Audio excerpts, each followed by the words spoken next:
It's hurricane season. Exactly. What's that mean for you?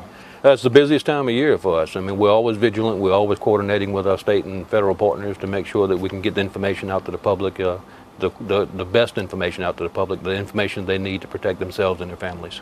The season just started and we're already 3 storms in. Already are. You know, the one that's out in the Gulf right now looked like a big rainmaker, but we keep looking. What's coming out of Africa, across the Atlantic, we're always keeping an eye on it. What should residents do to prepare, not just this year, but every year for hurricanes? It's the same thing. And it's not just for hurricanes, John. What it is we look at it from an all hazards perspective, and really what I want to put out is this emergency planning guide that we put out from our office. I mean, you can download it online, you can go to the website and pick it up, you can come by the office and pick up a hard copy. It covers most hazards that we have in the parish, you know, but the one that we're focusing on right now, because of the hurricane season, we'd like residents to focus on that portion of the planning guide. I want them to take a look at what to do before, you know, during and then after the storm. That's the key things that you want to look at. And before the storm, you know, make a family preparedness plan. I mean, talk to your children about it. I mean, understand where your rally point would be. If you have a resident or family member that lives out of town, make sure that everybody has their number. And because sometimes cell phones don't work, you know, use texting a lot. I mean, that's really important. So everybody call that same person, so in case you do get separated, they know exactly what to do. But inside this guide, it tells you how to set up a family preparedness plan. It tells you how to set up an emergency supply kit and what to do to prepare for a storm coming in before it even happens. So that's a critical piece of it. You know, during a storm, is if you're staying at home, you know, secure your home as best you can. You know, listen to the officials, you know, the official notifications that come out from the Sheriff's Department or Gonzales PD or any of the state officials. Make sure you do that. Make sure you maintain a 72-hour supply of emergency supplies, whether it's medication, prescription eyeglasses, money, cash, because ATMs usually don't work during a storm. You know, make sure that you're taking care of your pets.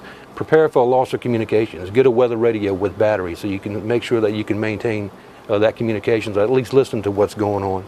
And just be aware that emergency response sometimes may be limited when the wind gets above 35, 40 miles an hour, because they shelter in place also. So if you do have an emergency, if you're staying at home, that response may be limited. These are all things, I mean, we may be blessed with no activity for one season, or we may be bombarded with storms during a season.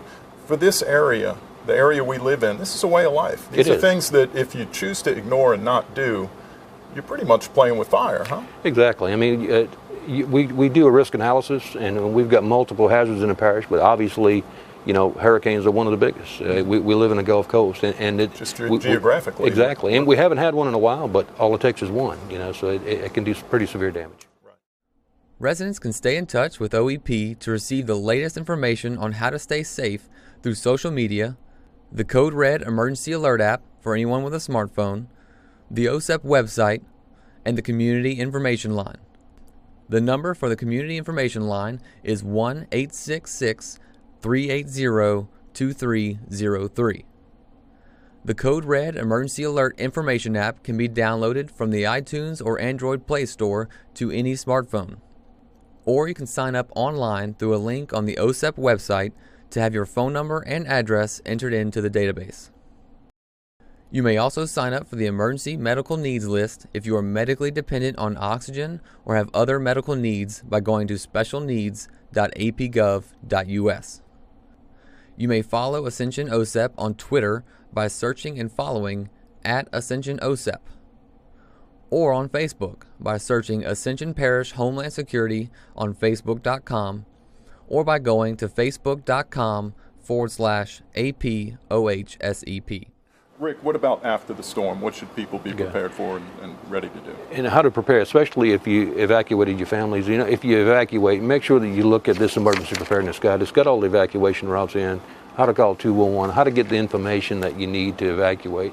But what's critically important is how do you re-enter the parish after a hurricane? And to do that, call the Community Information Line. Call the Emergency Operations Center, 225-621-8360, and we'll provide you with that information.